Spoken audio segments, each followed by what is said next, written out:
Episode start होता है और लुयान दंदन से कहता है कि तुम्हें इस शहर के बारे में जो भी राज पता चले वो तुम मुझे कल हेयर पिन के जरिए बताना, और फिर मैं इस शहर से बाहर निकलने का गेट ढूंढ लूंगा और तुम बिना देरी के यहाँ से चली जाना। बेजी को ऐसा लगता है कि शेकी उसे काफी दिनों से नहीं मिली, तो शायद उसे स्पिरिट कैनाल वालों ने मार दिया होगा। इसीलिए अब वो सोचता है कि वो दंदन को नहीं खो सकता और उसे हर कीमत में प्रोटेक्ट करेगा। इसीलिए दंदन की तलाश में ये उस विलेज तक पहुंच जाता है। इतने में ही बेजी की मुलाकात उसी लड़के से होती है और वो इसे बता देता है कि दंदन और उसके सारे साथी यहाँ पर आए थे और मैंने उन्हें उस माउंटेन की तरफ भेज दिया था, मगर काफी दिन हो चुके हैं, उन लोगों का कुछ पता नहीं है। तो जब भी बेजी फैसला कर लेता है कि वो भी उस माउंटेन में और उस गार में जाएगा। दूसरी ही तरफ दंदन के फादर को जब पता चलता है कि लुयान और दंदन एक साथ एक ही रूम में सोए थे, तो वो डंडा लेकर लुयान को मारने के लिए आने लगता है, मगर लुयान तो रूम में होता ही नहीं है, इसीलिए वो दंदन पर गुस्सा कर रहा होता है। दूसरी तरफ बेजी उस माउंटेन में तो आ जाता है, मगर उस गार का दरवाजा बंद होता है, क्योंकि जाहिर है कि वो आम इंसानों के लिए तो नहीं खुलता।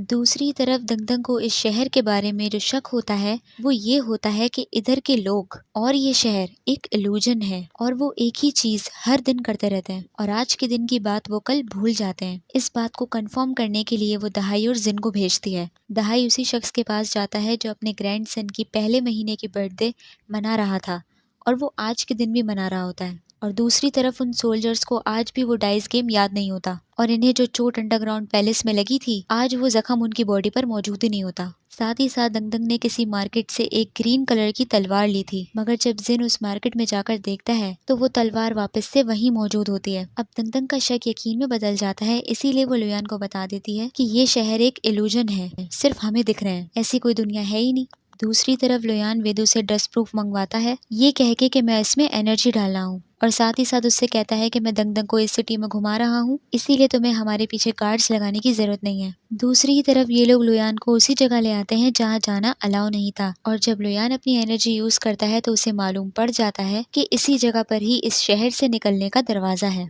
और वो दरवाजा खुलते ही वो दंदन और इन सबको यहाँ से जाने का कहता है और साथ ही साथ उसे डस्ट प्रूफ भी दे देता है, जिससे ये पता चलता है कि लुयान ने असली डस्ट प्रूफ दंदन को दे दिया और नकली वेदू के पास रखवा दिया। यहाँ लुयान अभी भी दंदन को कह रहा होता है कि अगर मुझे आने में देर हो जाए तो तुम मेरा इंतजार नहीं करना और वापस चली जाना और उस डस्ट प्रूफ के जरिए अपने अंदर से वॉर्म को खत्म कर देना, क्योंकि जब मुझे पता चलेगा कि तुम सेफ हो, तुम ठीक हो, तभी मेरी परेशानी कम होगी। दंदन को टेंशन हो रही होती है लुयान की, मगर लुयान उसे फोर्स करता है कि वो जाए, इसीलिए वो चली जाती है। यहाँ बेजी को गार का दरवाजा तो नहीं दिख रहा होता, इसीलिए उस दीवार को तोड़ने के लिए वो वहाँ बम धमाके करने लगता है और इसी दौरान वो गार का दरवाजा काफी हद तक खोल चुका होता है कि इतने में ही उसे दंदन की आवाज आती है, तो वो उन सबको वहाँ से बाहर ले आता है। दूसरी तरफ वेदू को आकर बताता है कि लुयान और उसके सारे साथी गायब हो चुके हैं, तो वेदू डर जाता है कि कहीं लुयान इसे छोड़कर न चला गया हो, इसीलिए वो उसकी तलाश में बाहर आ जाता है, मगर उसे लुयान दिख जाता है और उससे कहता है कि मैं जानता था कि आप मुझे छोड़कर नहीं जा सकते। लुयान इसे बता देता है कि मैंने उन्हें यहाँ से बाहर निकाल दिया, क्योंकि वैसे भी इस शहर से उनका कोई ताल्लुक नहीं है और ना ही कोई लेना देना। मैं यहाँ पर मौजूद हूँ, बस यही काफी है। और वेदू को फर्क भी नहीं पड़ता, क्योंकि वैसे भी वो लुयान को ही सिर्फ यहाँ चाहता है। दूसरी तरफ लुयान को एक घोड़ा नजर आता है जिसके ऊपर वही ड्रैगन पैटर्न होता है, तो वो वेदू से कहता है कि तुम इस घोड़े को मार दो क्योंकि ये किसी काम का नहीं है, तो वेदू लुयान के ऑर्डर्स को मान लेता है। दूसरी तरफ दंगदंग और ये सारे विलेज में आ जाते हैं, मगर एकदम से दंगदंग की तबीयत खराब होने लग जाती है क्योंकि उसकी एनर्जी काफी कम हो चुकी होती है, इसीलिए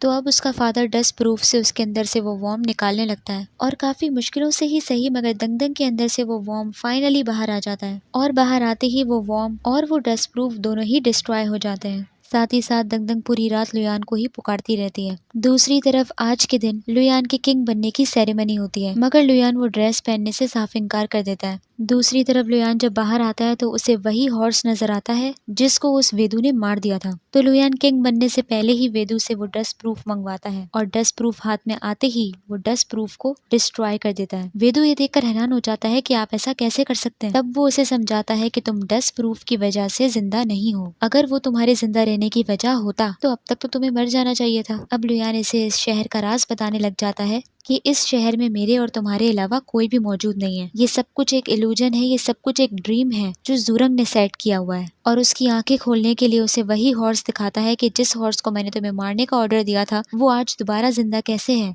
मगर वेदू से ये सच्चाई बर्दाश्त नहीं होती और वो इस सच को मानना ही नहीं चाहता। इतने में ही वहाँ के सारे लोग धुआं बनने लगते हैं, खत्म होने लगते हैं, लेकिन वेदू इस बात को एक्सेप्ट नहीं कर रहा होता और उन्हें वापस बुला रहा होता है, इसीलिए सब कुछ ठीक होने लगता है। लुयान अपनी पावर्स से इस इल्यूजन को, इस ड्रीम को तोड़ने लगता है, मगर ये टूटती ही नहीं है। तो वो ये जानने के लिए कि जुरंग ने आखिर किया क्या है, इसीलिए वो वेदू की मेमोरीज देखने लगता है। तब उसे पता चलता है कि 3000 साल पहले लुयान के जाने के बाद वेदू बच गया था। तो उसी टाइम इसके पास जुरंग आ गया और उसने अपना स्पिरिट वॉर्म उसके अंदर डाल दिया ताकि वो उसे अपने इशारों पर नचाए और इससे अपने काम करवाए। वेदू के अंदर जाते ही वेदू जुरंग के कंट्रोल में आ जाता है और जुरंग उसे ऑर्डर देता है कि विलेज के अंदर जितने भी स्पिरिट हंटर हैं उन सबको मार दो। इसीलिए वो उसी विलेज में आकर सब लोगों को मारने लग जाता है और ये वही विलेज होता है जहाँ दंगदंग और उसकी फैमिली भी रहती है। लुयान ये देखकर हैरान हो जाता है कि तुम उस विलेज के अंदर भी गए थे, मगर जाहिर है कि वेदू को तो कुछ याद ही नहीं होता क्योंकि वो उस टाइम जुरंग के कंट्रोल में था।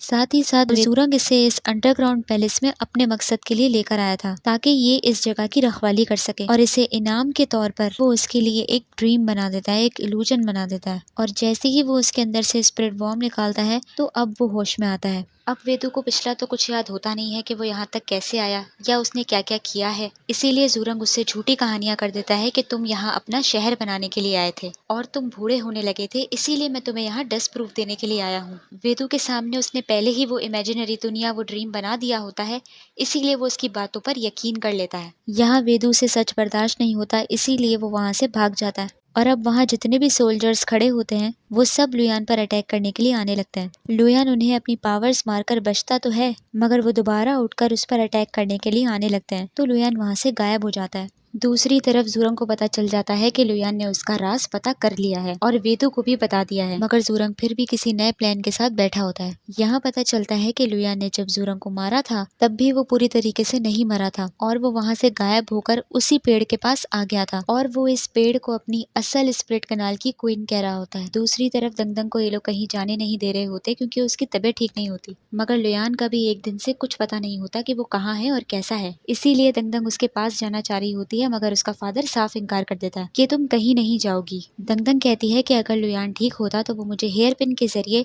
जरूर मैसेज भिजवा देता, मगर उसका कोई मैसेज नहीं आया और लुयान ने उसे काफी प्रोटेक्ट किया है और अब अगर वो मुसीबत में है तो मैं जरूर उसे बचाने जाऊंगी। मगर दंगदंग का फादर कहता है कि हम अपने आप को नहीं प्रोटेक्ट कर पा रहे, कहीं ऐसा ना हो कि तुम उसे बचाने जा रही हो और उल्टा उसे तुम्हें बचाना पड़ जाए। दंगदंग तो उसकी बात मान नहीं रही होती, इसीलिए वो बहाने से उसके कमरे का दरवाजा ही लॉक कर देता है और कहता है कि सिर्फ आज की रात तक हम लुयान का वेट करेंगे, अगर वो आज नहीं आया तो हम कल वापस अपने स्ट्रॉन्गहोल्ड चले जाएंगे। दंगदंग की एनर्जी पर काफी इफेक्ट पड़ चुका होता है, इसीलिए दरवाजा तोड़ने के लिए उसकी एनर्जी भी काम नहीं कर रही होती। यहाँ वेदू को लुयान की बातों पर यकीन आने लग जाता है और वो सोचता है कि अगर वो डस्ट प्रूफ की वजह से जिंदा नहीं था तो जुरंग विलेज के लोगों को क्यों मारता था। दंगदंग के बाहर निकलने में कोई मदद नहीं कर रहा होता, मगर सिर्फ बेजी होता है जो उसकी हेल्प करता है और उसके लिए वो दरवाजा खोल देता है, मगर उससे कहता है कि मैं भी तुम्हारे साथ चलूंगा और उसे बता देता है कि शेकी की डेथ हो चुकी है, जब भी मैं भी तुम्हारे साथ उस जगह पर चलूंगा। दंगदंग की बात सुनकर बहुत हैरान होती है,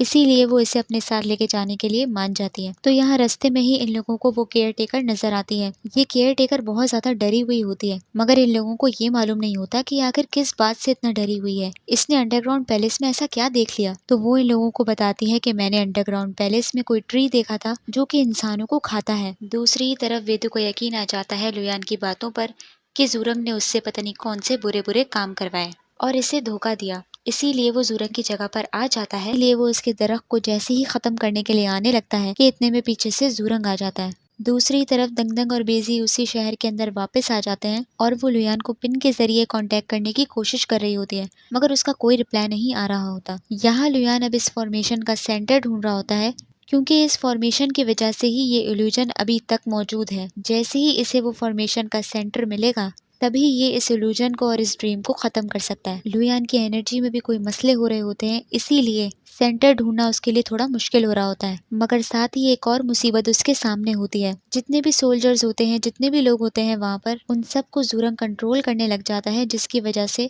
वो लुयान को मारने के लिए आने लगते हैं। साथ ही साथ वहाँ किसी ब्लैक कैट को दिखाया जाता है जो कि उन सबको ऑब्जर्व कर रही होती है। दूसरी तरफ वेदू के सारे सोल्जर्स उसे पकड़ लेते हैं और उसे काफी मार रहे होते हैं और अभी भी वेदू चिल्ला चिल्ला कर जुरंग को कह रहा होता है कि मुझे लगता है कि तुमने अपनी सारी एनर्जी इस फॉर्मेशन में लगा दी है, जब भी तुम सिर्फ छुप कर वार करते हो कि इतने में ही वेदू को बचाने के लिए लुयान आ जाता है और अपनी पावर के जरिए उन सबको उठाकर फेंकता है। यहाँ वेदू लुयान से जाने का कहता है कि आप मुझे यहाँ अकेला छोड़ दें और आप अपनी जान बचाकर यहाँ से जाएं, और यही एपिसोड खत्म हो जाता है। तो गाइस लाइक कीजिए, सब्सक्राइब कीजिए और कमेंट भी कर लीजिए। Thank you so much.